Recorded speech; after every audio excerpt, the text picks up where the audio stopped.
నవనూతనమైన కార్యాలు చేసేది నీవేగా నీవేగా.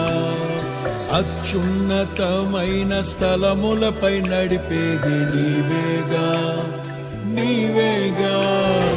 విధినే ఛేదించి నీవు భువినే వెలిగించగా, స్తుతినే నా నోట పలికించి బహుగా